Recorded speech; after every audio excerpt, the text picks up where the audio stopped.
Welcome everyone to another episode of Trek Talk with Tech and Kirk. I'm Techman16 And StrangeKirk, and no Handy today. How about that? Handy could not join us. Although I did text him, so we'll see. He may jump in mid-recording. All right. Well, today we're going to move away from Star Trek Fleet Command and move into the greater Star Trek universe where all the other people lie that like Star Trek. And here with us we have Jim. Jim, how you doing, man? I'm good. How are you guys doing? We're doing pretty good. Thanks for joining us today. We really appreciate it.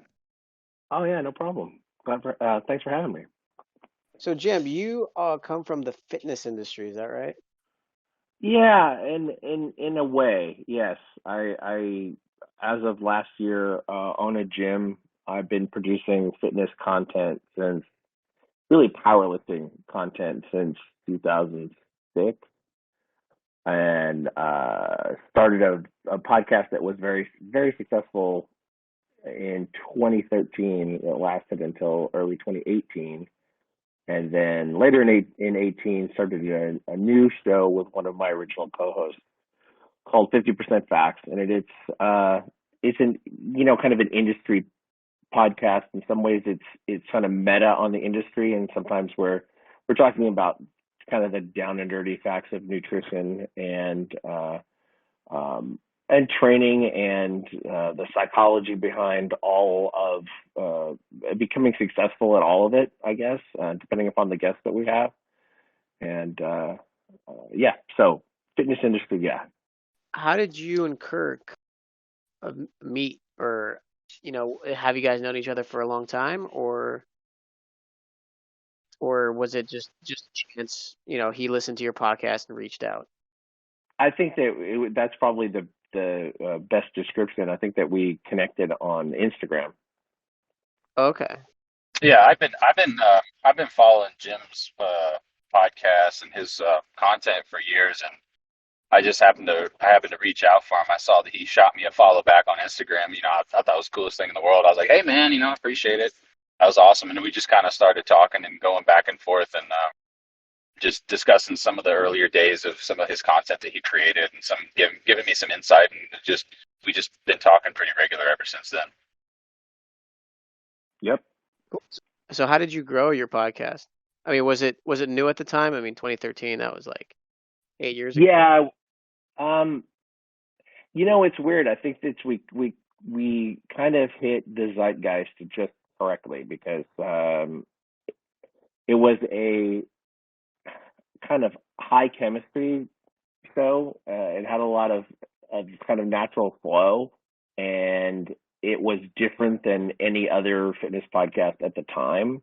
There were a few that were, sort of similar concept, but they didn't work exactly the same way as our show did. So we were one of like probably three kind of lifter or gym based fitness podcasts that did really well in that period of time. People, everybody that wasn't Jillian Michaels or Ben Greenfield or somebody like that, who's kind of the podcast is more a part of their job and part of their really kind of part of their funnel, I guess, in terms of lead generation and selling products and stuff like that. Oh, so yours was just more informational, where, was it more like pharmacology based, or was it you said something about nutrition, right? So is it what the molecules do to your body, how the, electron transport chain works, things like that of that nature? Probably not as specific of that. More about weight gain, weight loss strategies, muscle gain strategies, because everybody wants to be big and jacked. A lot of what I would call gym culture. Some other people call it iron culture, where the camaraderie of lifters and the uh, how we all approach, because it was a lot of competitive powerlifters were our original audience, and then and there's a culture of, I don't want to say it, of mutual support in that the small group of people who actually compete in powerlifting, and then powerlifting as a sport grew in the early stages of our podcast, and then we started to hit more of what Gen Pop fitness. This is like regular people who go to gyms who have maybe some aspiration of lifting heavy weights, but don't necessarily want to compete, or they're they're more physique oriented, and there's people are looking for a sense of camaraderie and then some level of information that might help them, whether it's going to help them today or tomorrow or never, but it just seems like it's going to, I guess is the best way to say it. All right, so I guess I can describe it as kind of like there is it was a very close knit and a small community of powerlifters that I guess figured how to do things in a way to get bigger. And then during your time when you started the podcast, there was kind of a boom where the average Joe wanted to get bigger but didn't know how and didn't know where to start. So they came to listen to your show Yeah. because that opened up this close knit community. And then they're like, oh, okay, I could do this and that, and work it this way, work it that way, it'd be most effective, all that stuff. So that's pretty cool. Yeah, and just podcasts have started to grow a lot during that time too, and I suppose that made a big difference.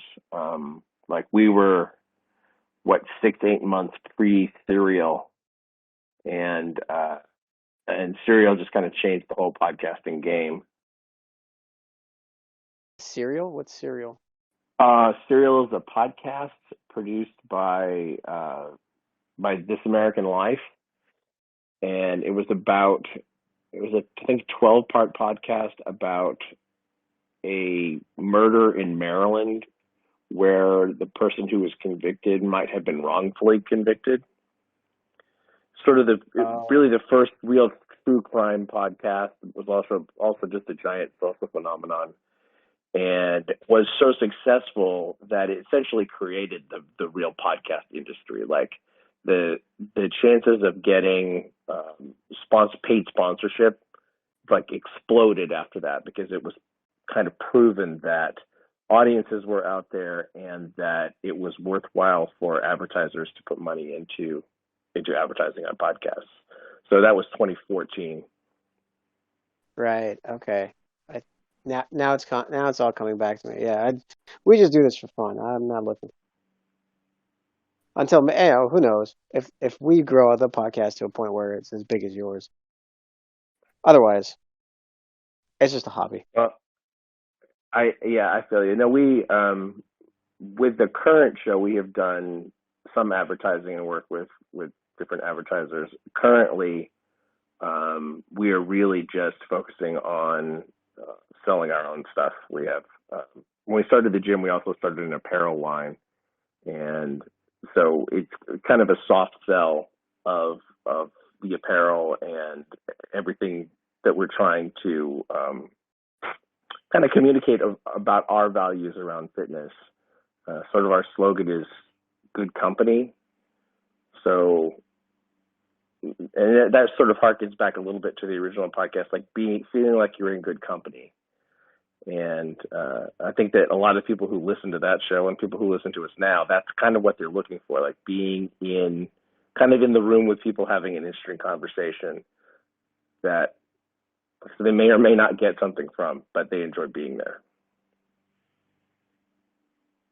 Yeah, that's one of the most important things, I think. I know for me is why I listen to your show, and why the last show that we were talking about, really drew me in, because it really had the feel. Well, at first, I'll say it like that, and I'll leave it at that. At first, it really had the feel like you were just kind of a fly on the wall kind of thing. Like you were really just witnessing people having a conversation in the same room that you were in, and it was a very welcoming atmosphere. And so it was definitely something that drew me in. And then now, like your content that you create now and that you put out now, it's the same feel. I could put it on and sit down and, or I could go, grill out or cook something and just be listening to it, or be in the gym listening to it.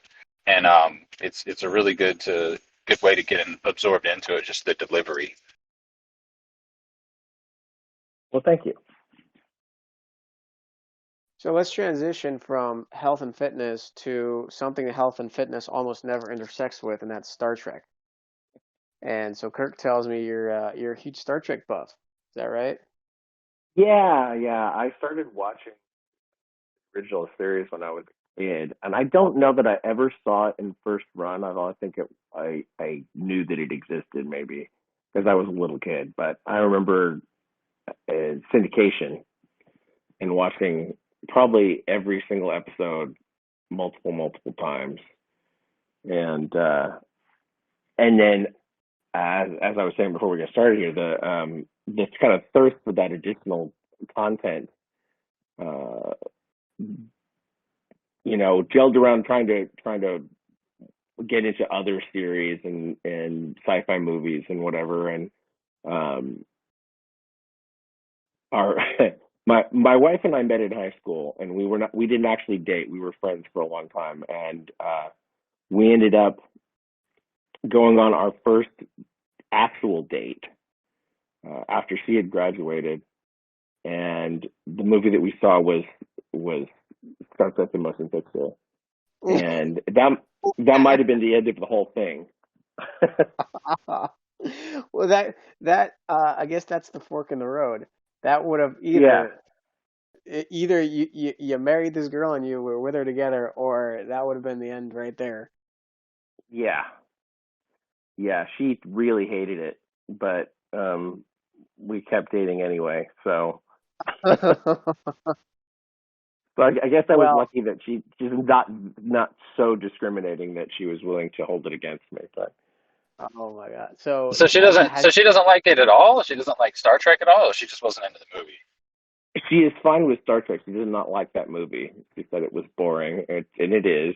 Um, I, that may sound like blasphemy, but it's really quite slow. It's Yeah, super no, it super is. slow. It It's is. beautiful, but it's slow.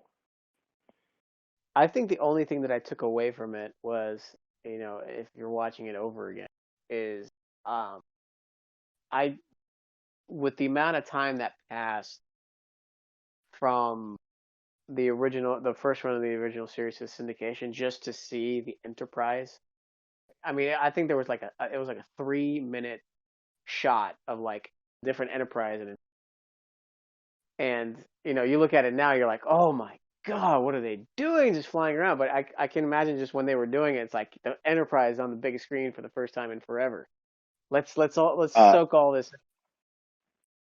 yeah, and the model and the lighting and what all that Douglas Trumbull, who actually did 2001, and he brought a certain aesthetic to it. He's the first guy to put lights on the outside of a starship that light up the starship. Yeah, Like which like makes how would which makes sense. original series? How did you see what the ship looked like in the darkness of space? Well, you wouldn't have. It's because it's fake. But if you think about physics relative to it and just the darkness of space, that you would need to light the ship up so you could see it. Uh, so that, Most and then most go, use sensors. They wouldn't nobody would look outside the window in the darkness of space and see a ship approaching. Not how things are gonna work. yeah. Um, and anyway, that led in a really strange way to I was going to college in Southern California, and I was walking with a friend who was at UCLA. I was not at UCLA. I did not have the grades for UCLA. And somebody approached us and said, "Would you like free tickets to a preview showing of a science fiction film at Paramount?" And we were not industry savvy enough to understand what that movie was going to be.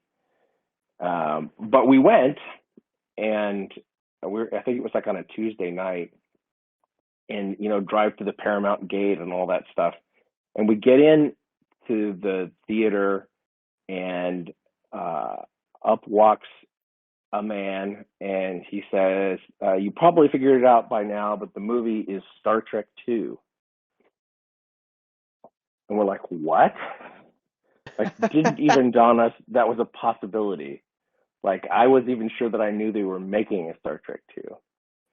And so, yeah, Nicholas Meyer introduced the film. He said, it is not finished, and you will see, temporary special effects, and it's not scored largely, so it's music from the first film and from Holst the Planets and whatever else we could throw in there. And what I didn't know at the time, or what we didn't know at the time, is that the cast was actually in the back of the theater. They brought them in when they brought the house lights down. And what we were seeing was the second big preview that changed the ending of Star Trek II, that left the door open for Spock to return. The shots of the torpedo tube sort of casket that was on the Genesis planet were Right. at the very end of the cut of the film. And people had hated it when they just thought that Spock was dead. And there was literally a standing ovation at the end of the version that I saw. And how different was that version from the final cut? It was really close. The biggest, I think, change was the special effects, because Okay. there's a shot of the in this film of the warp nacelle of the Reliant exploding, and I remember specifically that the explosion was not there. So there was a shot of the nacelle, and then there was a shot of there being no nacelle and no explosion in between. I can't, I've never worked in the film industry, so I can't know what the stages of a film look like that isn't start to finish. So I imagine that must have been a little odd. It was. I was interested in film. I was taking, film classes at the time, so it was interesting to see how it all um, fit together. Later on, seeing the final version. So the cast was in the back. The you get to ask them questions that they interact. No, they got them out before the because they hand everybody reaction cards, and that's kind of the thing that you do at the end. There, no questions or anything like that. Everybody just had to fill out their reaction cards and then get the hell out. I read more about it though. William Shatner wrote a book, or probably had somebody ghostwrite a book called Star Trek Movie Memories, and it describes all the behind the scenes stuff relative to that particular night. And I didn't realize until I read that book. I was like, oh yeah, that's the one I was at. Oh, wow. That's that's pretty cool though. That's pretty cool that you were Yeah, it there was. for it. Yeah, it was really cool. What's funny is that the friend that I went with, who is not a giant Star Trek fan, I mentioned it to her the other day, and she's like, "We did that." It's like, yes. Wow. You remember that? I feel like Jim has the coolest Star Trek stories of anyone we've had on the show thus far. I completely agree. Absolutely. So moving towards, later in time, did you get into the next generation and Deep Space Nine and Voyager and Enterprise? Yes, except I was less enthusiastic about Voyager, though I did watch it, and I don't think I've ever seen all of Enterprise. Um, I was Enterprise frustrated me because I think that the cast was good, but the writing was not always up to par, and I was frustrated that it was just another Star Trek show, so there was not really anything there wasn't as much of a unique proposition to it as there should have been, I guess. It took me a while to warm up to Enterprise, truth be told. It took me a little while, and then I went back and watched it for a second time, and I actually ended up liking it. I didn't like it so much the first time. Well, I think the problem was with Enterprise is the first two seasons. Number one, it wasn't called Star Trek, called Enterprise, Yeah.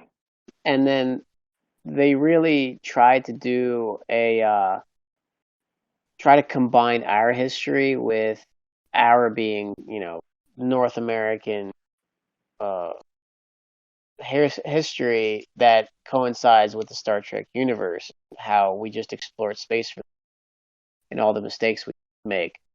And Mm-hmm. it and you're right, it wasn't unique to anything that hasn't been done before. With Kirk and the New Frontier, Picard and the Next Generation with their really bad season one, two episodes. Voyager getting lost all over again, so we got to explore a whole new sector of space and yada yada. So Enterprise, like, oh, we're exploring space for the first time. But I do think that season four of Star Trek Enterprise, to me, is the gold standard of Star Trek.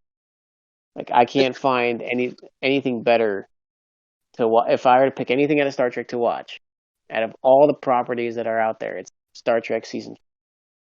I have to say that my biggest beef with Enterprise was the fact that all of the Vulcans were overly emotional, um, and extremely condescending and everything like that. And they added certain personality traits that Vulcans, in my opinion, should not have. And so it took me a little bit getting over that. Um, it was a little difficult for me, and that was my biggest problem. But once I was able to get over that hurdle, I was able to enjoy it, and kind of look past that. Well, Yeah, they, most people that I've talked to. Go ahead. Sorry, go ahead. I was just gonna say they were born with pointy ears and with sticks up their butt. Right? Yeah. I don't. The one of the biggest problems, and of course I could talk. It's a whole conversation. You could talk about it all day. Is it really upsets me when there's an established a race within the Star Trek community and or the fandom, whatever, but there's an established race and they act a particular way, and this is canon, and then for some reason the writers and people of that nature, they want to start tweaking it and playing with it, and I don't like that. Well, we wanted to change that because we wanted it to reflect this. Well, you can't. That's the thing. You don't change it. It's not your job. You're taking someone else's product and running with it. Some things I understand artistic liberties. You kind of want to make something your own, but it gets to a point where you're just kind of screwing with it, and it's not making it any better. It's making it worse, and that was one of those examples, in my opinion. I think they did that with the Klingons, but they made the Klingons better than the original series. I think they also made the Borg better over the course of the stories. Um, it's even just the change where you didn't have to go through like an elaborate surgery to be under the influence of the Borg. The nanotechnology part of it made, oh, okay, so like the danger is very immediate.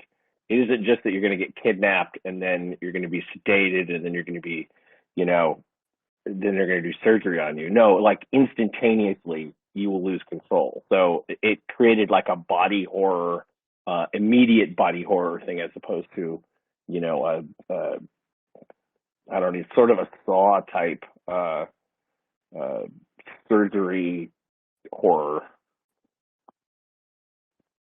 Yeah, yeah. I think in my opinion the Borg in Voyager were a lot scarier than the Borg in the Next Generation. Yeah, except for that first episode, um, where Q exposes them to the Borg for the first time. That's why, Yeah, like, yeah. there's a Borg episode of Enterprise, and I was like, what? Like, ah, The growing theory is the Borg episode of Enterprise is the Borg from First Contact. So Yeah, I've seen that. there is a theory, a fan theory. I don't think it's been confirmed that the reason the Borg went from we just care about your technology and we're going to take a cross section of your hull so we can examine it and add it to our own to we're going to assimilate you was because the Borg from the future altered the current Borg of the Delta Quadrant to to become more, I guess, violent, if you will, which would make sense because Yeah, because the Vaudoir and Voyager said that the Borg were around 900 years in the past, but they were just a nuisance. They weren't like a real threat.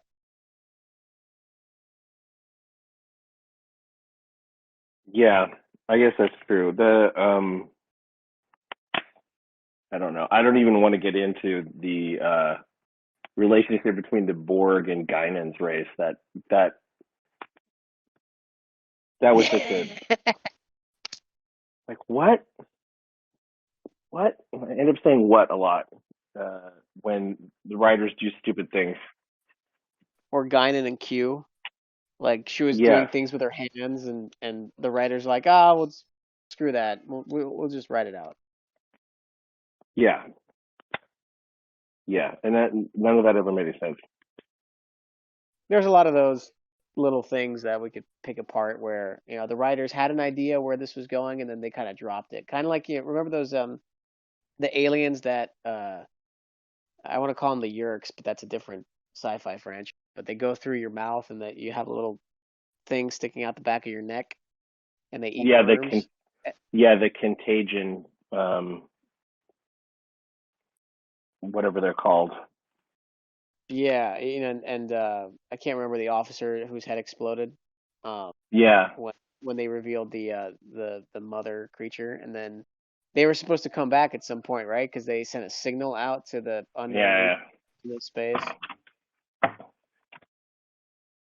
but they never came back. yeah. They never came back. What Maybe they'll come back in Picard or something, but it's Yeah, unlikely. what if as far as the older Star Trek goes, I can't remember if we covered it. Had a few things going on over here, but what is your favorite series as far as what do you call it? Old Trek? yeah, I call it pre-Abrams Trek, so pre-2009. Yeah, Jim, what's your favorite one there? I think I can probably talk more easily in terms of favorite episodes and maybe not whole series because every Star Trek series has been kind of uneven. Um, City on the Fit for Edge of Forever from the original series is my favorite.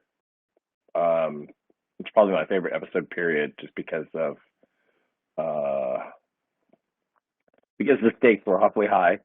The Deep Space Nine episode where they were in San Francisco in the past and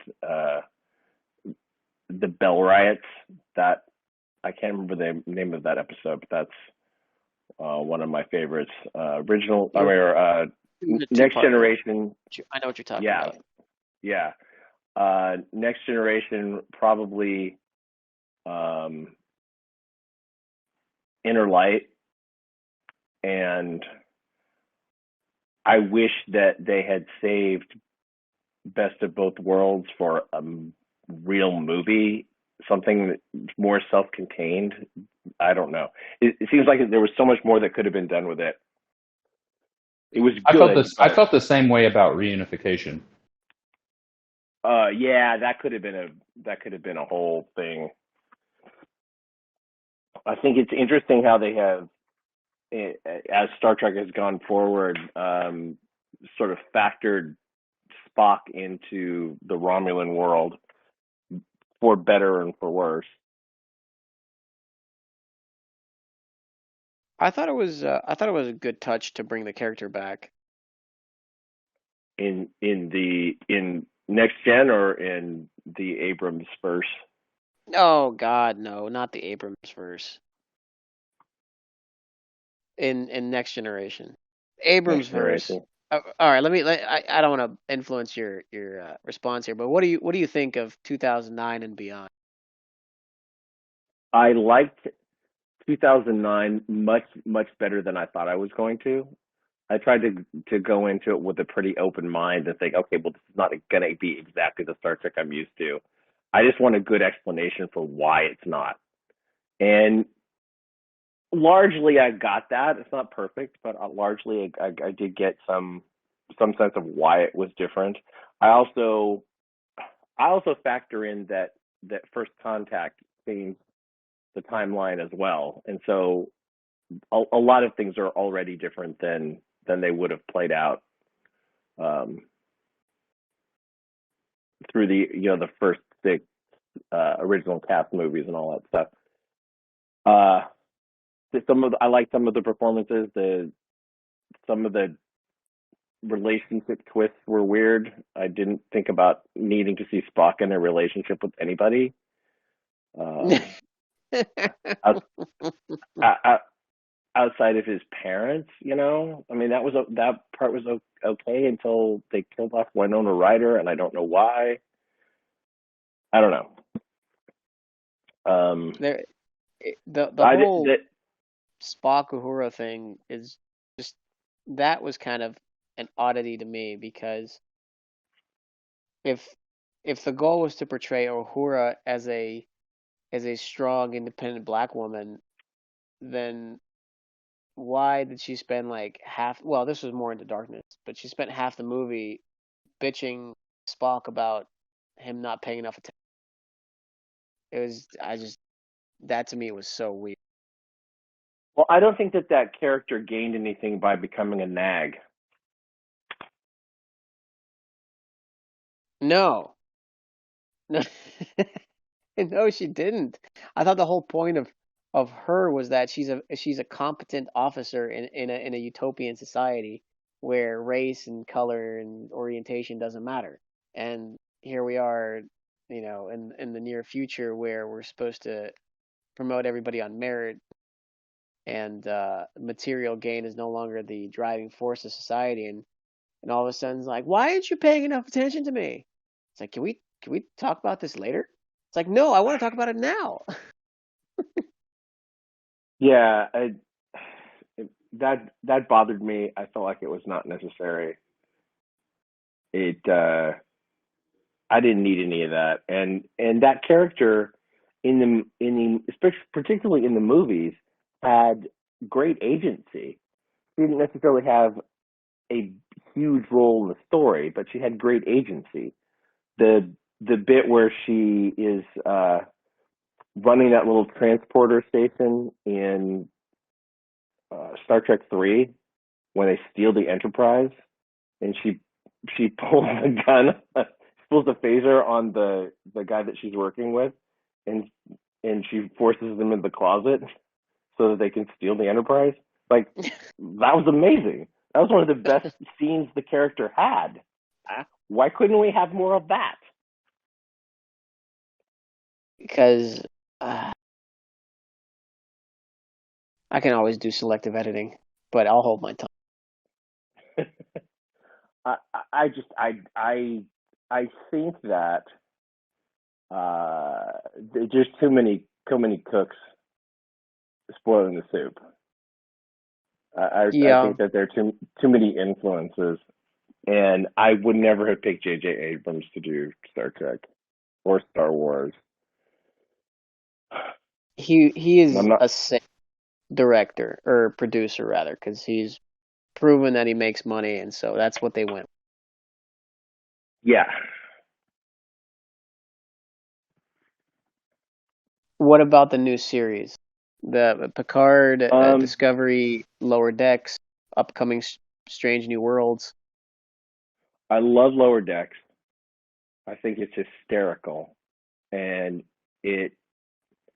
I think that sometimes they do other than the design of the ship that we've never seen before. I think that they do a better job of lighting canon than the other follow-on shows have. Um, I liked Picard. but some of the story arc really bugged me and didn't make any sense. But I liked it anyway. Uh, Oh, you don't. I You're not a big fan of killer androids from outer space and how stupid that sounds. I was fine with killer androids from outer space until there's yet another version of of a character that Brett Spiner is playing. That that was a poorly written character, and I realized that they were just trying to use his current appearance because he's 70 or whatever. But that it was a shitty character. It was a character that just didn't do anything for me, and I didn't understand his motivations. And he's one way in one scene, and he's another way in another scene, and that bothered me. The whole like attacking flowers thing was irritating. Um, uh, that I don't know. I liked the whole idea of them being on a non-Federation ship. I thought that it was an interesting turn that every hologram on the ship is a different version of the captain's personality. That's that seems like something that would work really well in a book. That is got irritating in the series, but still, I mean, I liked it well enough. I was not a giant fan of the first half of um, the first season of Discovery. I enjoyed the second half more, even though I think that the mirror universe is kind of a device that can get overplayed, and I think they have overplayed it now. I think the best mirror universe episodes were in Deep Space Nine, honestly, because they really flung things open and played around with alternate versions of the characters. Um, a friend of mine is really good friends with Doug Jones, and I think he does a lot with a very strangely constructed character on that show. I'm a huge fan of Anson Mount, so I'm really looking forward to Strange New Worlds. Um, his podcast followed me on Twitter, so I'm a fan for life, I guess.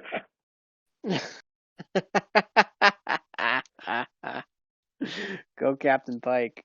I think he's really good, and he's he does this podcast with like one of his best friends, and they're industry people and all this stuff, but like they're interesting. They do interesting things, and their hearts seem to be in the right place. And so I'm always going to be a sucker for that. I think he did a really good job with Pike. And we've done reviews on our show, but we've done reviews of Discovery on our show. I'm super critical of the show. I don't like it at all. I think it's pretty terrible overall. But his portrayal and his character, I thought was done very well, and it was one of the few things that if I were to watch any more, if I were to rewatch any of it, it would be specifically for that reason. I think Discovery had good actors play good roles for some of the things. Like in season 1, Jason Isaacs, great actor, played a great character in Lorca. Although Yeah, he kind of went a little wonky with the whole "I'm a supervillain" at the end of season 1 there. They had Anson Mount did a great job playing Captain Pike. Season 3 had Paul Guilfoyle play Carl. I admire Doug Jones. And he pulls off Saru very well. The character is just meh for me, but they keep taking the best parts of Discovery and making their own spin-off shows. Like Georgiou is gone; she's going to be in a Section 31 show. Uh, Pike and Spock are going to be in their own show, and Discovery is just left with, you know, I don't know. There are too many things wrong with Discovery. And Yeah. it's funny because like the first 2 seasons, it was all about canon. That was what was wrong with the show. Season 3 was all the with all the social justice nonsense they try to put in there. That just Yes. is a real turnoff. Yeah. Here's the thing. So here's the thing. It's not the fact that we want. It's not the fact of the inclusivity. That's not the snag for me. It's the way that it was almost like it was an afterthought. Like, hey, this is a hot topic. We need to throw this in our show so we can gain some support from this community. Well, we're already done with the script. All right, well, just pepper that shit in there. And it was almost to the point of, well, in my opinion, it was to the point of exploitation, where it was you give this character an identity, but you don't let him develop it, and you don't let that person shine through and really live it out and really show us what that means. It's just this token mention, and then it's back to business as usual, looking for some crying child that blows up dilithium or whatever the hell the case is. Right. Yeah. And part of the problem is I don't have a problem with. You're right. I don't have a problem with the inclusivity of there's a transgender character or there's non-binary character or all the black people talk to the black people and all the LGBT only talk with the LGBT and they're all segregated in their own little groups. What I have a problem with is the actors didn't get hired for their acting ability. They got hired because they're a certain group to play themselves in a role on a fictitious environment instead of hiring an actor to play a particular role in a fictitious. Does that make sense? Like they hired non-binary transgender people to play themselves in a different universe instead of hiring an actor. I see what you're saying, but for me, it's not that. What I have a problem with is if you're going to do that, if I'm gonna have a show and I'm gonna have a character who's going to represent um, this particular demographic, whatever that may be, whatever it may be, a person from a certain region of the world, a religion, sexual orientation, whatever that may be. If I'm doing that and I want that to shine through, I want to let that character that actor sort of own that character and allow that person to sort of tell their story, channel that through the character instead of having this 30-second snippet. Oh, I prefer to be called this because blah, blah, blah, blah, blah. Oh, and then it's business as usual. Like that's a token drop. And I feel like it's extremely disrespectful to utilize that for box checking is what I call it. And I know a lot of other people call it that. You're just checking going down the PC ladder to check boxes. And it seems like that's all that's going on. So it doesn't feel genuine. Does that make sense? Yeah, yeah. I think there's aspects of both of what we're saying which we don't like it for similar reasons. But specifically season 3, and people say, but at least they have representation, which is sure it's good. You're hiring, diversity has increased, but you're not doing anything with them that's meaningful and in a way to put them in a better light, if you will. Right. That's what I'm saying. Jim, do you have an opinion on that, or do you have anything to add to that? Um, those things don't bug me as much as they bug other people. I put it off on just a failure of writing. I think that a lack of ideas in that regard. I guess I'm uh, I'm watching a show on HBO right now that they just brought back called In Treatment, and like there was an original run of the show from like 2008 through maybe like 13, and it had Gabriel Byrne as a therapist, and each episode was centered on like one client, one patient, and you would follow those people's threads through. Anyway, they brought it back because it was a property that they owned, and it was something that was easy to film during the pandemic. And I was listening to one of the producers involved in the show, talking about the writing process. They'd had to do a virtual writer's room because of COVID, and they really brought in people with the lived experience of these characters to help write it, and it shows with logic. There's like a reason why put specificity on that, because they haven't yet in what I've watched, but they just have done a really good job of what Discovery suffers from, and it really looks like when the other shows, like all the visuals and how the relationships work. Like if you watch any others like that they've been stuck with, forces the kind of contortions you're talking about. I don't have any there, but just the consistency of the characters is difficult. Probably one of the most problematic characters in terms of I never know if he's a genius on the verge of being incapable of doing his job because he's overly emotional.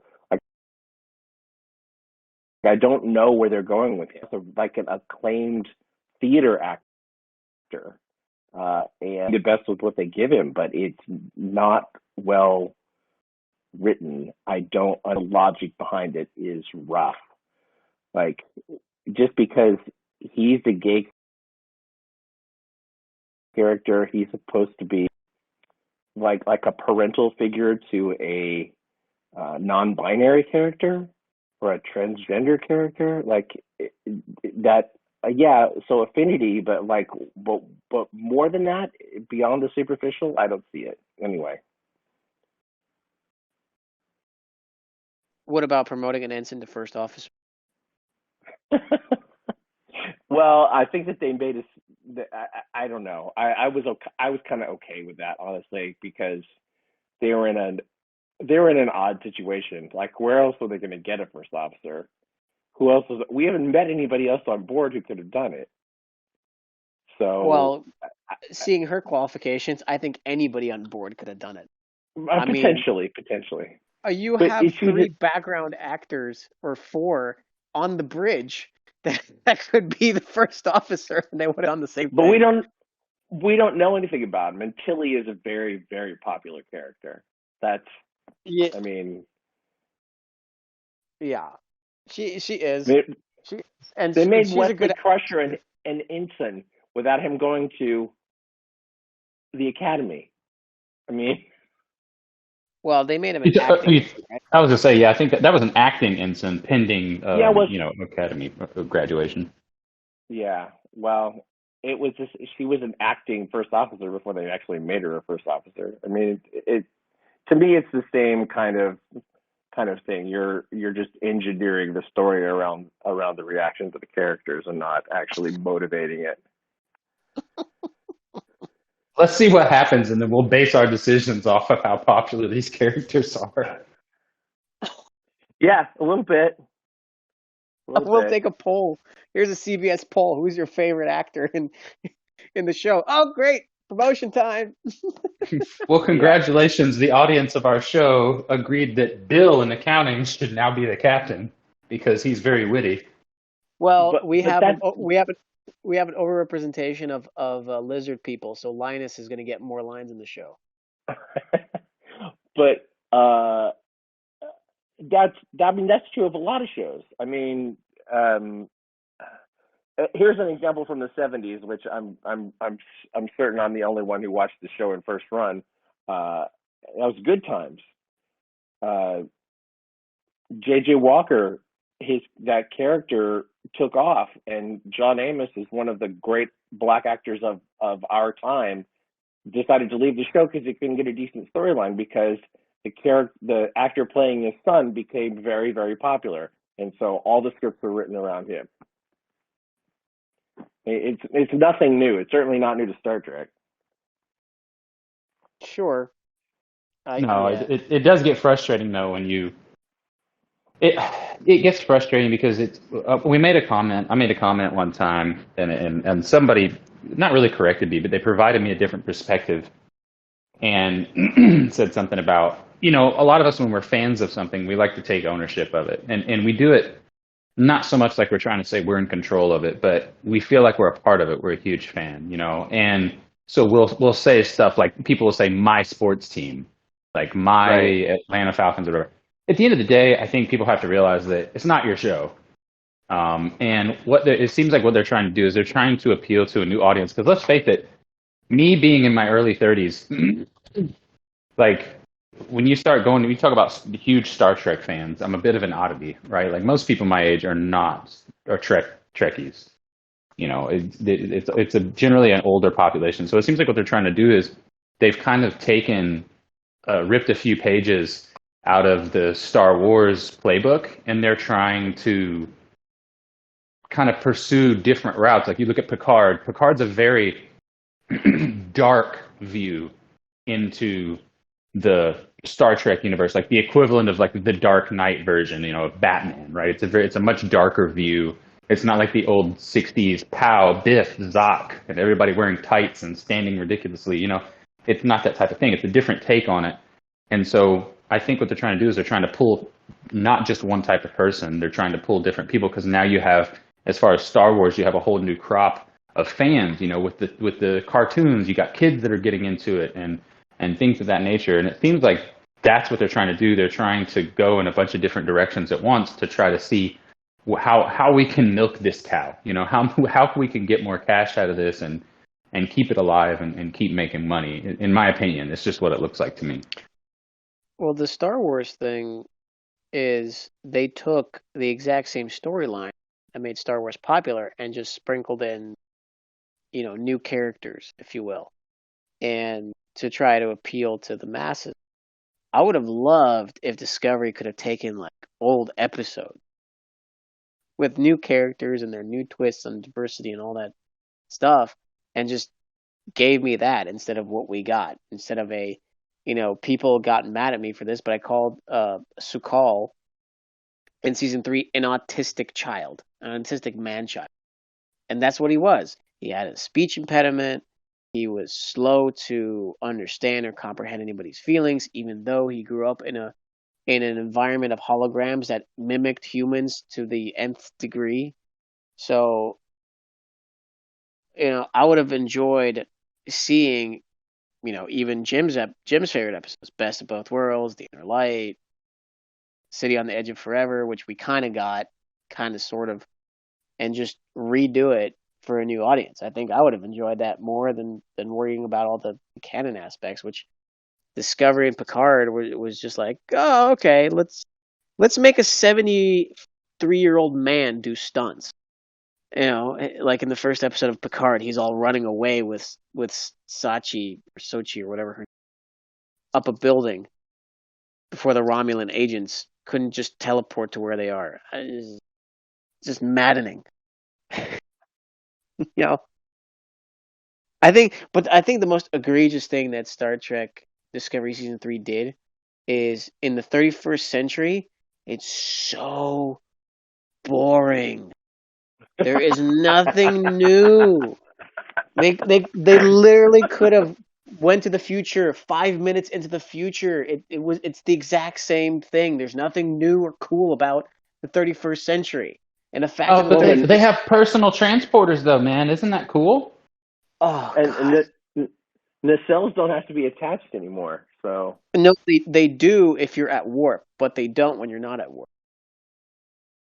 I thought it was just the opposite of that, but no, it's because but okay. Remember how they had to blow up the nacelle so that Discovery would come out of warp when Osiris took it over? Yeah. You know how they walked while not having air? They walked to the nacelle, so obviously it couldn't be detached. That's a fair point. Yeah, I thought they were just near it. Anyway, yeah, there's a lot of stuff. Even if they they had to go through that catechism, that giant Borg city in the middle of Discovery. Oh my god, yeah. What the hell? It's got a freaking, there's this huge thing in a ship that only holds like 100 and something people. There's this huge freaking hallway that's the size of fucking Manhattan in the middle of the ship. In the grand scheme of things, it's probably the size of one of the original Enterprise's nacelles. but there's this huge city of floating bricks. And it was like, did someone watch the movie Cube before they made this? I mean, I don't.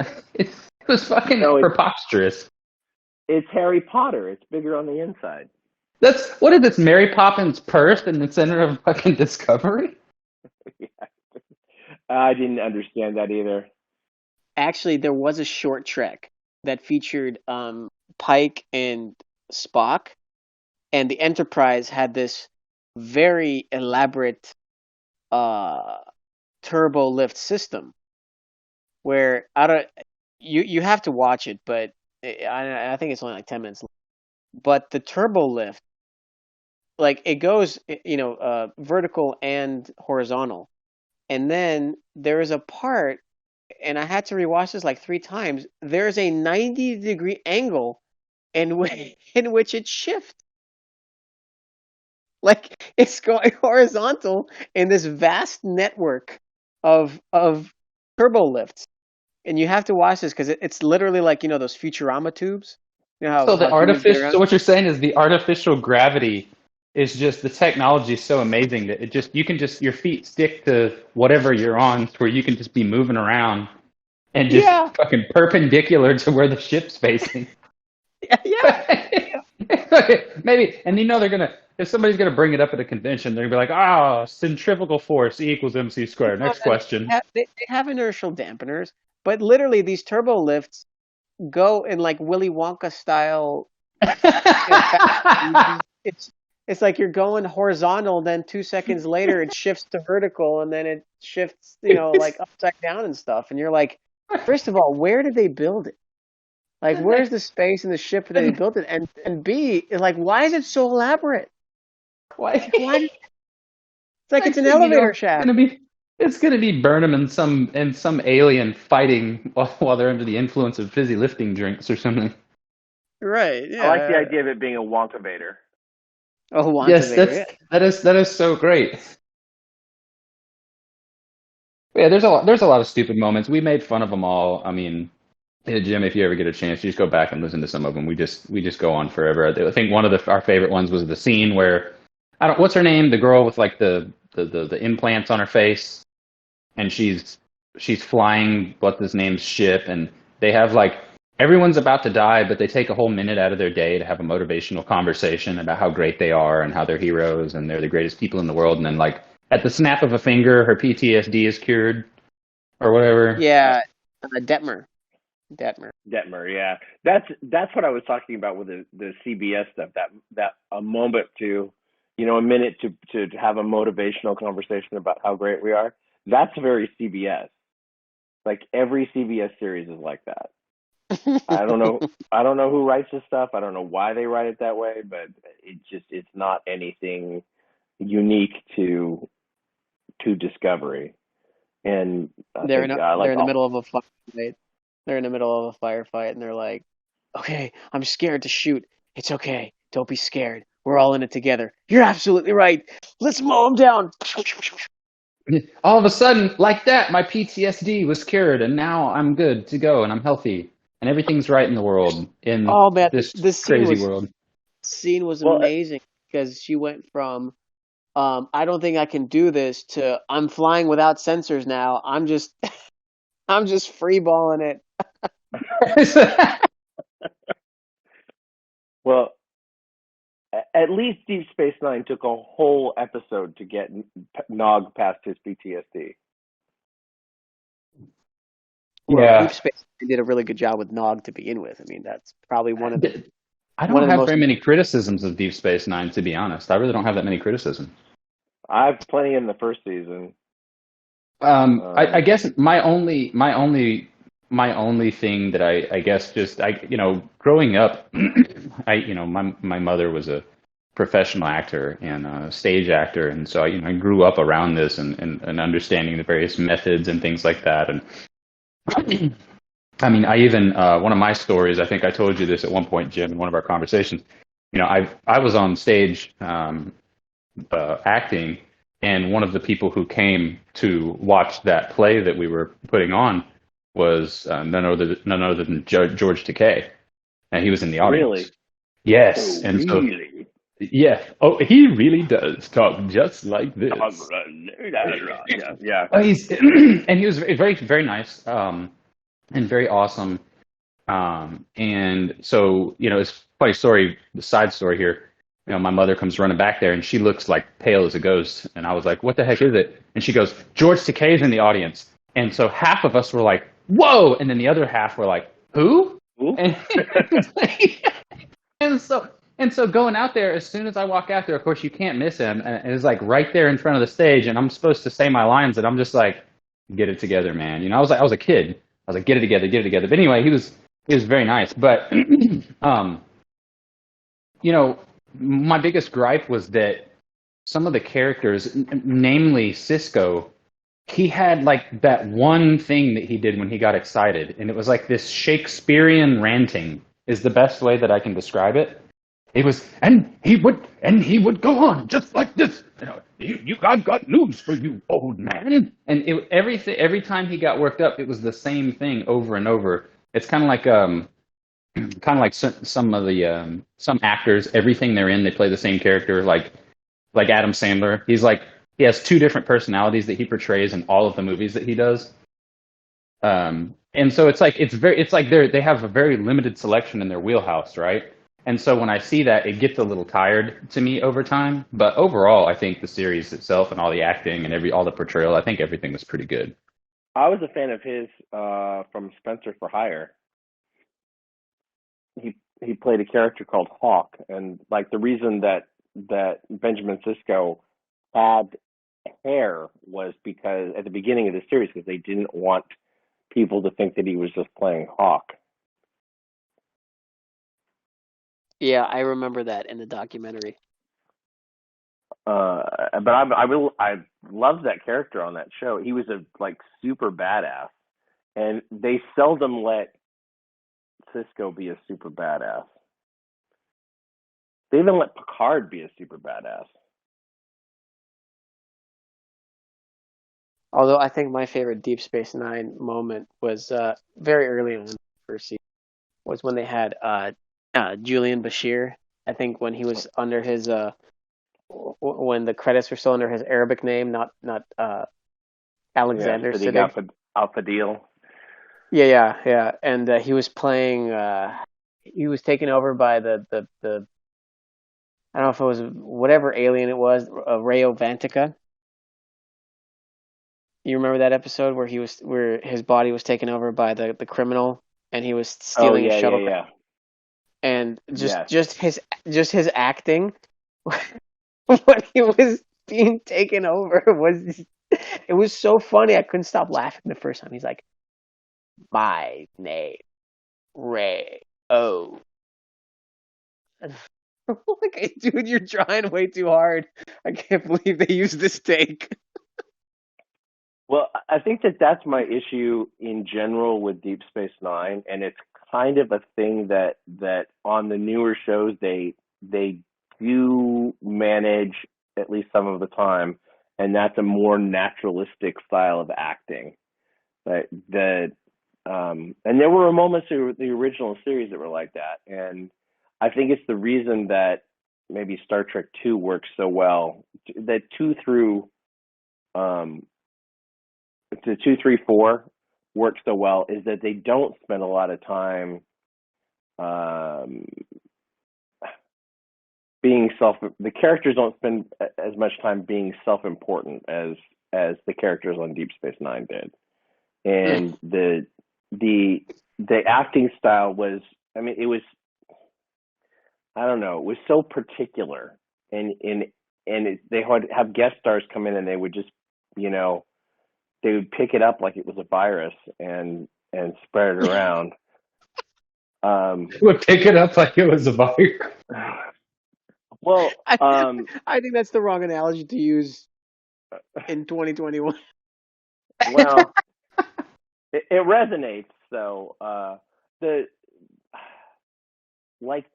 me back up and give me an example. The woman who played Kaiopaka, Yeah. you believed that she was that character. Like, you almost couldn't imagine that actress doing anything else, and everything that she did was so on point to that character and felt so natural and real. And then they had Louise Fletcher come in, and the playing Kai Wynn, or as my kids used to call her, Kai Windbag, is such an incredibly self-important character, but also portrayed in a very self-important way. Like, I'm a very important actress, and I'm playing this very important character. And it's kind of what you're talking about with Cisco. You know, there weren't a lot of moments that you let his hair down and was believable. Terry Farrell was not that kind of character most of the time. When she was playing Dax, he was maybe the best character in the whole thing, and it sucked that they killed her off before the last season. Yeah, contract disputes and whatnot. Yeah. Well, Rick Berman's an asshole by all reports, so. Yeah, well, Rick Berman also provided us better episode than the new shows combined.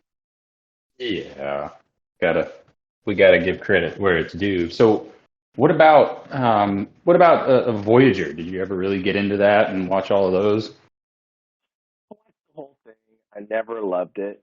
Rewatching it right now because one of the podcasts I listen to is doing a episode by episode thing.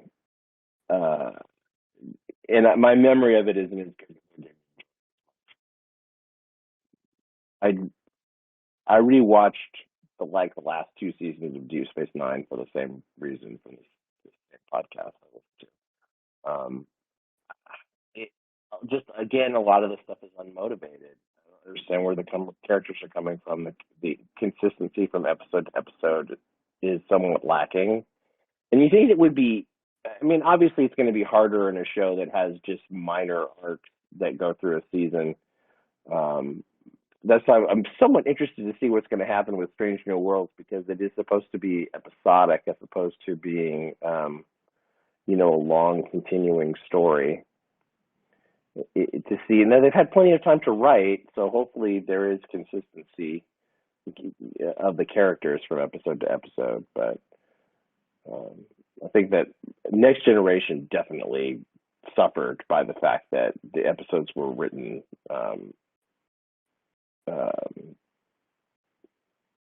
discreetly from one another, I guess. Like you didn't see the kind of character growth that you should have seen. Deep Space Nine was even when it went into long arcs, still had that problem. Like Miles O'Brien, like whatever happened with him? Like he should have had a tremendous amount of character development in the 7 years of that show, and there really wasn't much. He was the same character at the end that he was at the beginning.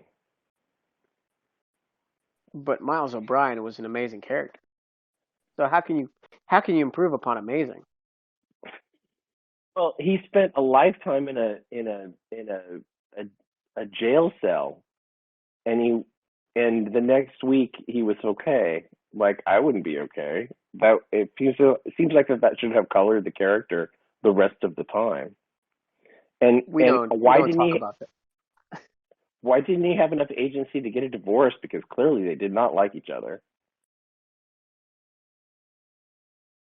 But they did, and I think Worf giving birth to Molly was probably the funniest thing ever. Well, if you remember correctly, Keiko almost called off the wedding, remember? Yeah, well, she probably should have. That was a character they had no idea what to do with as well. No. Star Trek has done a remarkably crappy job of writing women, and that's I believe that that's something they're trying to address, that they're just doing it inconsistently. Well, I think with Miles, with O'Brien, he was the most popular non-commissioned officer in the show, and really the only one that got really any time. Everybody else was, an officer. And so I think that they could have done a lot more with that character, showing the fact that he may have been on the senior staff, but, he wasn't an officer. and showing the difference in how the world worked between the two. Yeah. It was interesting from a perspective that I think a lot of people suffer from, where he's a workaholic and his family life takes second stage to that. Second stage to that. So I think that was kind of their way of portraying this inequity between home and work life. Whereas everybody else on the show either had a had a significant other who they worked with, or they didn't have a significant other at all.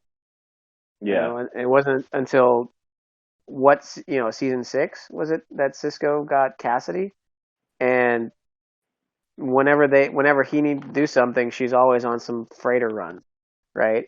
Dax and Yeah. Worf got together, so they were always around each other. Odo and Kira. So Miles was the odd man out because he had a civilian, uh, he had a civilian wife from Next Generation, and it just didn't work out because they're in the middle of a war, and he's on the front lines, and he's always fixing stuff because Cardassian and Federation technology match. But in terms of his character progression, outside of the little blips of him serving 15 years in a cell and killing his cellmate, uh, you know, it's like was there a need for him to change? He was already a well developed Well, character.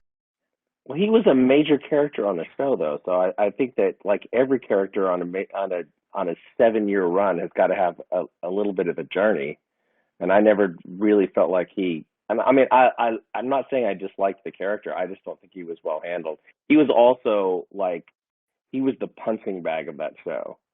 Like nearly all the really terrible things that happened to him. That that prison term thing being the worst of them. But like every time you turned around, there was some terrible thing, and he was the guy that it happened to. The, He the was the body double, Harry. the Yeah, android body double. he was the Harry Kim of of Deep Space Nine. Oh man, Somebody poor else who Harry. didn't get promoted. Right, who's a senior officer as an ensign. Yeah, as an ensign, that didn't make any sense. Well, going switching gears real quick. Did you on the third Star Trek reboot, Beyond? Did you did you catch the point where Kirk was doing his sort of dialogue at the beginning of his captain song, and he was talking about? He said the whole thing seems a little episodic. I don't know. Did you Yeah. catch that? Yes, I did.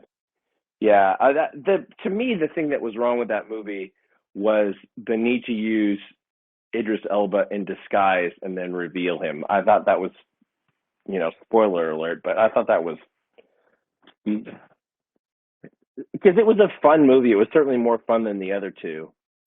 But I like Idris Elba, but it seems like he was shoehorned into that role, and it was the same kind of we all got it ahead of time reveal that Benedict Cumberbatch being Khan was like, oh no, this is the bad guy or whatever. I mean, I was really frustrated by that. I was also like, Into Darkness is probably my least favorite Star Trek thing that isn't Star Trek Five.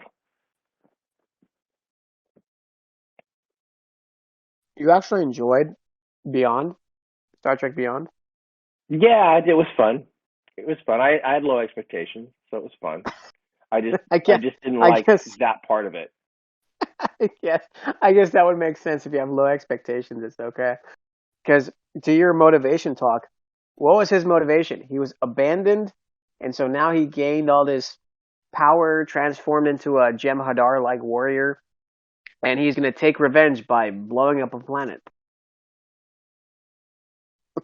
Yeah. I'm going to use my swarms to blow up a planet. Yeah. Okay, that's your message. That's how you want to get it across. Cool. Yeah. I honestly, that's the only Star Trek film that I've only seen one time. Beyond. So I had fun, but I didn't need to see it again. I honestly think that movie was made by the Jayla character.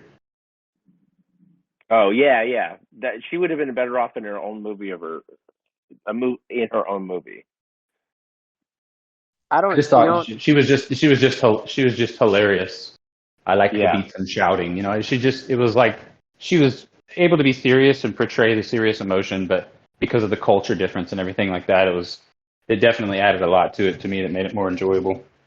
Yeah. I honestly don't remember her very much. I remember her like helping Scotty, and and she was she helped Kirk get a motorcycle somewhere on a strange planet, and I don't really remember her very well. Yeah, the motorcycle was in the cargo hold of the what's his name's ship, The Franklin. the Franklin. Franklin. Yeah. And that's what it was because he made the comment, you know, I used to ride one of these when I was a kid, or you know, something of that nature. I remember the trailers for that movie because it was directed by Justin Lin, who does all the Fast and the Furious. And Yeah. he had to come out. He had to come out and be like, "Just watch the movie, okay? It's not Fast and the Furious in space." And then it was Fast and the Furious in space. Yeah, and It then was Fast and the and Furious. then yeah, and then they're drifting cars through waves of swarm. They're drifting ships through waves of swarm. There's motorcycle jumps and shit. Oh man, I was like, it's funny because we played Fleet Command, and Fleet Command was originally based on the Kelvin timeline, and Oh. Star Trek Beyond was playing in the background, and I was watching it, and it was like towards the climax of the movie where the swarms are attacking the station or whatever, and I made a comment in our alliance chat. Like, good lord, what a piece of crap! I don't remember it being this bad. And then some guys in our alliance like, hey man, that's how I got into this game. Like, oh, my bad. I'm sorry to ruin your crappy movie. Yeah. Well, there's no accounting for taste, and uh, good things can come out of bad movies sometimes. How about that super serum that McCoy developed was only from Khan. You can get the blood to restore Kirk. Not like they didn't have like how many 20 something more of them that they could have gotten blood Yeah, it from. 73. was like yeah, it was like 73 or 74, or Yeah, 70, no, 72. yeah, just let Khan die and use somebody else's blood. Yeah, we need Khan. He's the only person that can save him. You can almost tell there was probably like a red shirt. Be like, excuse me, Doc, we got in those trophies. Shut the fuck up. No, we need Khan. That's the only person who can save this. That's what the writers wrote, but they're wrong. Get Khan. It was like it just reminds me of James Cameron, or it was Leonardo DiCaprio, I think. Uh, Somebody was talking about the script of Titanic, and they're like, well, there's enough room for Jack to be on the little thing, to be saved by the lifeboats after the Titanic died, and like, why did Jack have to die? And somebody wrote, because it was on page 174 of the script. It says Jack dies by drowning. I think that would have been a great line in Star Trek. Like, why do we need Khan? Because it says right here in the script, we need Khan. Okay, move along. Yeah. Yep. However, I will say this. I know a lot of people aren't a big fan of it, but I did think it was. I thought the role reversal was a little cool, and along with the fist fight, because somebody was like, "Well, how could Spock even win?" And how would he even be able to be successful against Khan? He's like a superhuman, blah, blah, blah, blah, blah. And a lot of these people, like a lot of other people, seem to forget that Vulcans are on average like 2 to 3 times stronger than a human. So as far as a physical fight, he would be more on par with the genetically modified humans than probably anybody else would. That's the only thing that made logical sense, because if you look at Yeah. old Deep Space Nine episodes where Cisco is fighting Jem'Hadar, and Jem'Hadar is supposed to be stronger than Klingons and faster and can cloak, and all of a sudden Cisco is just killing like 15 of them at a time. Well, yeah, that stuff goes out the window when it's not convenient for the script. You know, You know, it's like in zombie movies. These guys have these machine guns at the beginning of the movie, and they go to shoot through all these zombies, and everyone ends up dying. The zombies still fine, but then that same machine gun later on in the movie magically starts killing the same zombies because it's convenient for the script. it just reminds me of when that episode where the rogue Jem'Hadar had whatever the portal technology or whatever they got, I can't remember what it was, and Wei-Yun and Cisco had to work together, and they just sent in a team of Odo, Worf, Dax, Cisco, and they were able to just mow through all the Jem'Hadar guarding guarding whatever the temple that it was. I'm like, oh, okay, cool, fiercest warriors in the galaxy. Mm, So no. I think the question that we haven't asked Jim yet is what's your favorite character? It's a really good question. Um, hmm. One of my favorite, I will say, one of my favorite performances is Carl Urban, though, as Dr. McCoy. He embodies that character in so much the same way without it being exactly the same at all. Like, oh yeah, that's Agree. Bones. Yeah, I Um, agree. He definitely did. It seems like he definitely did his research, or he just got lucky enough. But he was also able to put a personal spin on it, where he made the character his own while still being true to the original Bones. yeah, more successfully than anybody else. I thought. I mean, uh, I'm not a giant fan of the Ethan Peck Spock in Discovery. He's going to have to kind of win me over in Strange New Worlds. Um, I, I think the Kelvin versus Spock is maybe the most problematic, and I like the actor, but I don't love the portrayal. Oh, the Spock in the Discovery universe. I'll just go ahead and say it. He's just a weepy bitch. Yeah, I think they're leaning too far into the hasn't done the Kolinar yet, except that he hadn't done the Kolinar in the time of the original series either, and he was still pretty uptight. So, um, Well, don't forget the Discovery Spock is advanced enough to take a mind meld from Burnham's mother about the future, but dyslexic enough not to understand how to read coordinates correctly. Yeah, that version of Spock was just an epic failure, in my opinion. Just a big weepy bitch, and it was like someone who just doesn't have anything together, and it doesn't know, and it was the worst portrayal, in my opinion, and it really upset me because obviously Spock is like one of the most popular characters, and in some cases even more popular than than Kirk, in a lot of yeah, cases. And you think the universal Star Trek greeting is the Vulcan hand sign, and so many of the other things, the catchphrases and all that stuff come from the Vulcan culture, which comes from Spock's character and his character progression and so forth.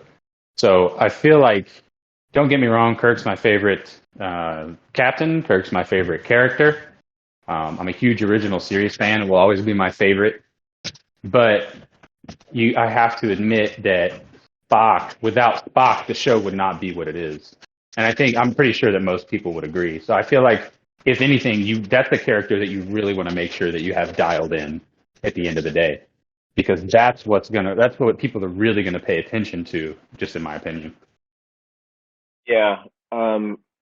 I think that the Kirk, as he existed in the second through the um, fourth movies, is my favorite of all the characters. The the guy that is not as young as it used to be, and yet has to figure out how to um, act smarter than everyone around him. I did love how he appeared in 6. He's okay, but it's kind of a little bit too much. I don't know. The particularly in 2, back to naturalistic acting styles, he felt like he had lived in that character for a long time, to the point that he was that character. And I think that maybe the thing that was most successful to me about that film versus how the motion picture was, it all felt like it was really happening. In the original, series, obviously the sets are cardboard, and it is what it is. It was reflective of its time, but so much about Star Trek 2 felt like, okay, this is a thing. This is like really happening. These are real people with real motivations, and it's a workplace story more so than Star Trek's ever been. So Right. here's a question Oh. for you. Here's a question for you. Yeah. In Star Trek II, Wrath of Khan, Khan tells Chekhov that he never forgets a face. When Yeah. did Khan meet Chekhov in the original series? Never. Didn't happen. I don't know why they wrote it that way, but they did. Like how the character is used is fine, I think, in the film. But Oh yeah. yeah. No, totally. And you don't really have any backstory on Chekhov to know what the hell he was doing before. Like, he could have been somewhere else on the ship, and there was a scene that we didn't see. That's what people have surmised. He was somewhere else on the ship. He was security. I actually didn't. I didn't actually notice Walter Koenig uh, playing in Star Trek until I watched Babylon 5. And Oh, really? so Mr. Bester was my introduction to Walter Koenig. And I'm like, Okay. and he was such a well-written character in the show. And then I go back and I see this Russian dude saying, like, I was like, "What factor 4, Captain?" And I'm just like, "Wait, is he Mr. Best?" That's the What? fucking guy. I'm like, "What's going on?" And I realized, oh my god, it's the same actor. So he played in Star Trek before he was in B5. Oh, interesting. And then and then I see Star Trek Generations, and and I'm like, then you could see because they were roughly the same age in that time period, maybe a little. He Yeah. was a little younger, and I see like, oh yeah, all right, I see it now. I see the result. I really Yeah. enjoyed Generations. Really? The ensemble cast, the people that they got to play, like Malcolm McDowell, and the merging of the two different generations, I think was a great way to hand off the franchise from original to next generation. But the movie plot was just That's probably why. I mean, that's probably why, right? Obviously, I'm a huge original series fan, and then growing up, I watched The Next Generation and things like that. So, you know, seeing those two together it was always really awesome because there was always like, who's the better captain, Picard or Kirk, and it was always like the geek debate. But then you see both on scene performing together. I think just that cool mesh to me. I mean, everything else could have been crap, and I'd still watch the movie again just because of that. I really enjoyed it. no. I think it was great. I thought the interactions that they had with one another, captain to captain, was pretty cool. And I think that was the first movie where they really went out on the special effects because especially that scene with Data, they're plotting the course of what happens if the sun blows up, where does the ribbon go, all these things. I thought that was a really cool scene that they did. But yeah, I mean the storyline of all right, I'm gonna blow up the sun so I can get back to the next. Is what? No, it was definitely silly. Um, but like I said, just all that stuff together, it definitely wasn't as bad as Nemesis. I don't know that there's much that is. I, I would take Nemesis over the newer movies. Really? I mean, yeah, even though you had the stupid dune buggies and, some of the scenes where it's like something pops out of the scimitar and Riker immediately knows that's the captain. Go transport him now. Uh, I mean, I still prefer that. Actually, you know what I preferred is I preferred if somebody sometime ever did a direct or not a director's cut, but a cast cut because there were scenes. I don't know if you've seen some of the deleted scenes, and there was a lot of them. But you could stitch the movie with some of those deleted scenes, and it would turn out to be a really good Star Trek movie. Because like I don't know. Did you guys ever see the alternate ending to Nemesis? Not sure that I did. What happened in So it? the alternate ending, it was Picard. He's back on the bridge, and everybody's gone around, right? So they have like Riker and Troy left. Worf went back. Geordi's gone. Data's dead. He gets a new first officer. I can't remember his name, but he played in Enterprise. He was Colonel Hayes of the Makos.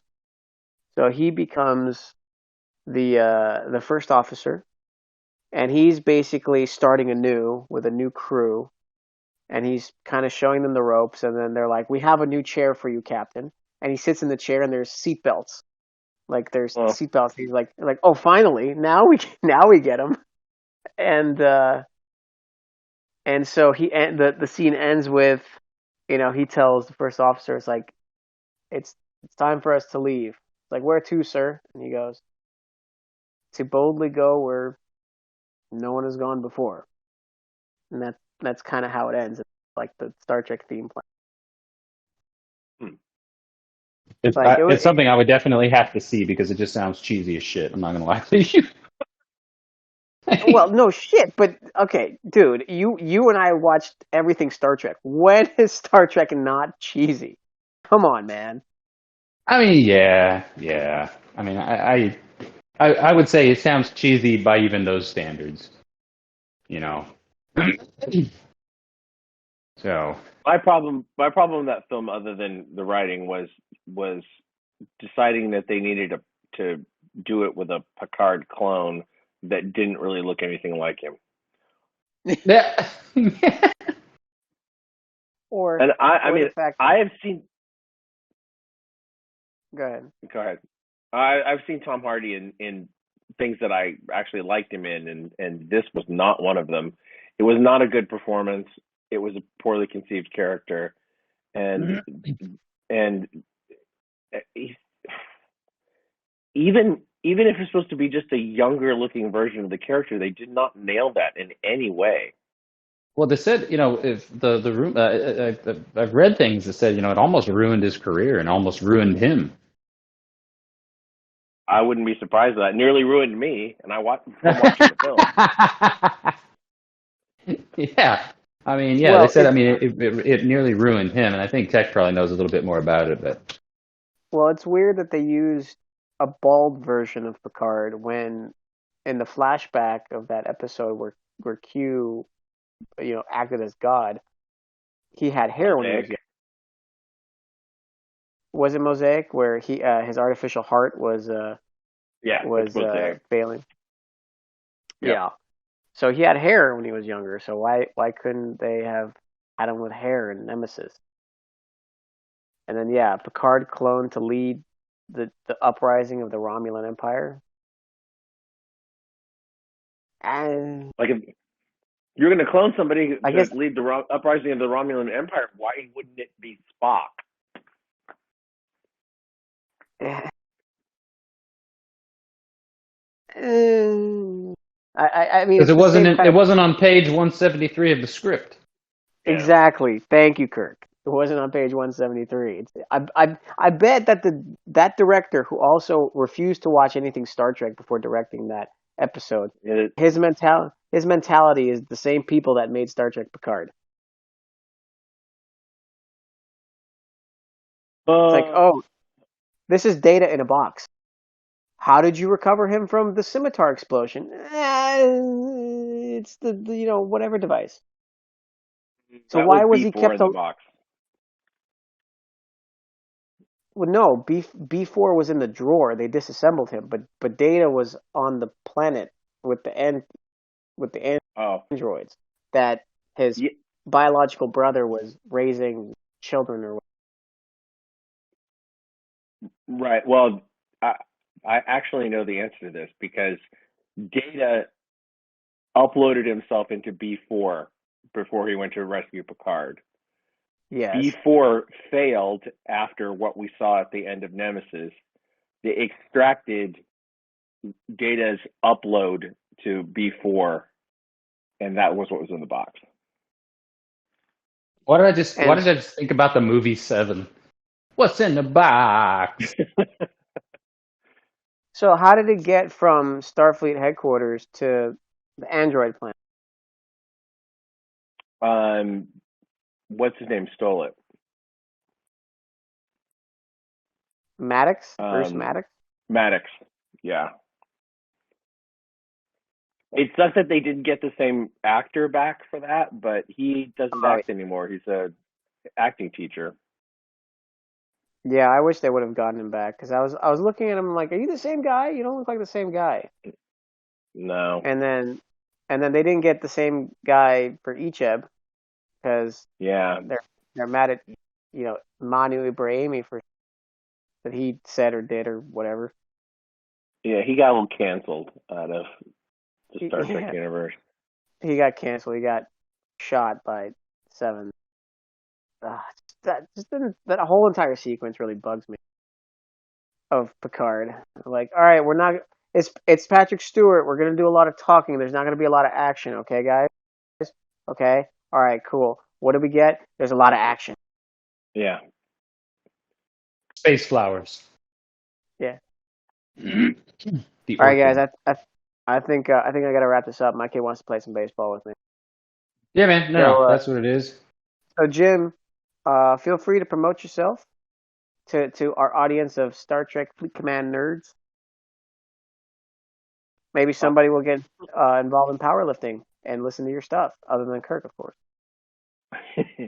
Absolutely. Yeah, I am at the Jim McD on all the social media. The show is 50% facts, where percent is a word and 50 is just numbers. And my gym is Third Street Barbell, so it's Third Street Barbell all spelled out.com is the new website for that, and then the apparel line is 3sb.co. Awesome, man. Well, I thank you for coming on the show and bridging the divide between nerd and jock. Well, thanks for having me on for sure. It was And fun. you're more than welcome to come on anytime and talk Trek. And obviously, if you guys haven't checked us out before, for all of our Star Trek Fleet Command content and all of our dumpster fire conversations that we've had, feel free to check us out anytime. Like, comment, subscribe, do the Instagram thing, do the podcast thing, and thanks for listening. This has been Trek Talk with Tech and Kirk. I'm Techman16, And I'm StrangeKirk. and we'll see you guys next time.